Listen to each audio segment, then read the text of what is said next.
I now give the floor to Ms. Lisa Doughten. Thank you, Mr. President. Good morning, Excellencies. As Deputy Special Envoy Roshdi has just set out, Syria continues to navigate a daunting set of challenges as it seizes the opportunity for a more peaceful and prosperous future. And we welcome the continued interest and engagement from the international community in helping Syria achieve this. The stakes are immense, particularly for more than 16 million people across the country who need humanitarian assistance. Mr. President, localized insecurity and climatic shocks continue to exacerbate needs. In southern Syria, the ceasefire is holding, thankfully, though sporadic incidents are still reported. Over 180,000 people remain displaced in Suweida and neighboring governorates. Syrian authorities are pursuing efforts to rehabilitate infrastructure and restore the supply of electricity and other services, but major gaps persist. Commercial supplies remain far below what is needed, driving up prices. Fuel shortages continue to impact health facilities and other critical services. Dozens of schools remain damaged. We continue to prioritize the response in Suweida and neighboring governorates, working with Syrian authorities and affected communities to provide assistance and basic services.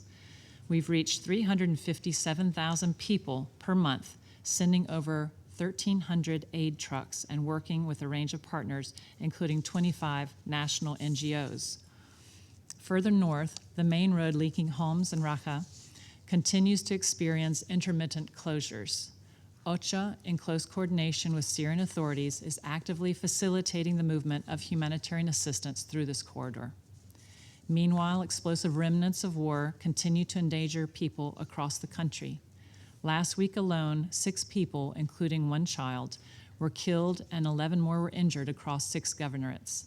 Since December last year, unexploded ordnance have killed more than 570 people and injured another 960.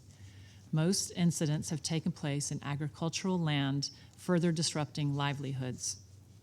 And historic drought-like conditions continue to impact water availability and agricultural production, putting further pressure on already high levels of food insecurity.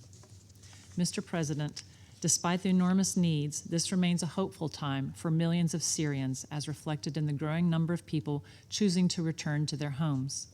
More than 1.2 million refugees have now returned from neighboring countries since last December.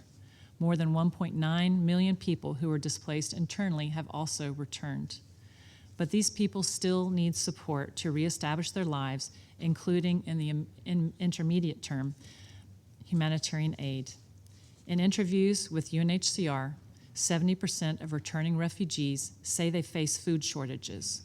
Most report homes that have been damaged or destroyed, and most lack viable opportunities to generate income.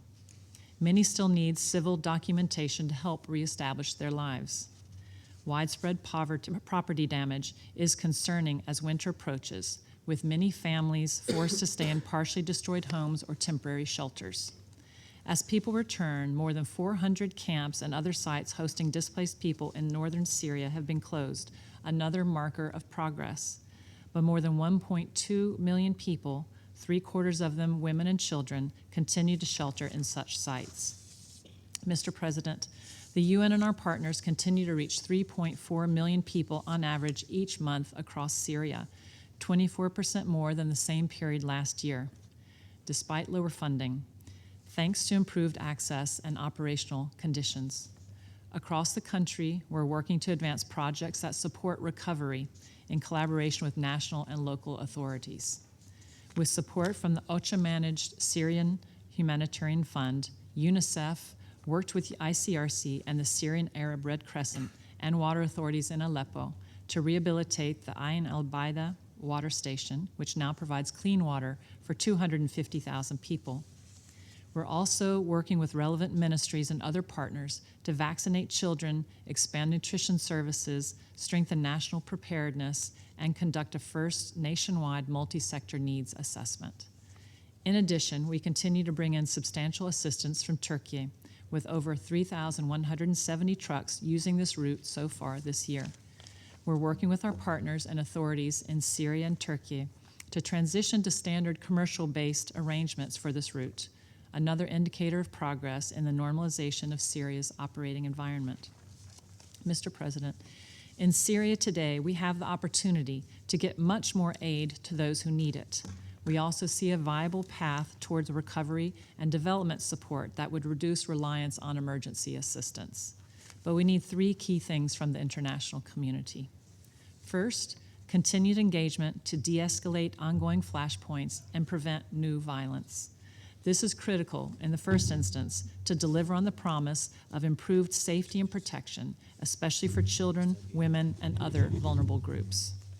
According to the most recent report of the Secretary General on Children in Armed Conflict in Syria, over 3,200 children were subject to grave violations in Syria between October 2022 and December 2024. The current moment has brought increased optimism, including renewed commitments by the Syrian authorities.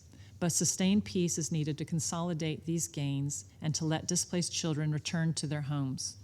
This includes some 25,000 children who remain in Al-Hol and other camps due to alleged family ties to ISIL, and where, according to a new report from UN Women, sexual and gender-based violence, mental health, and other challenges are rampant.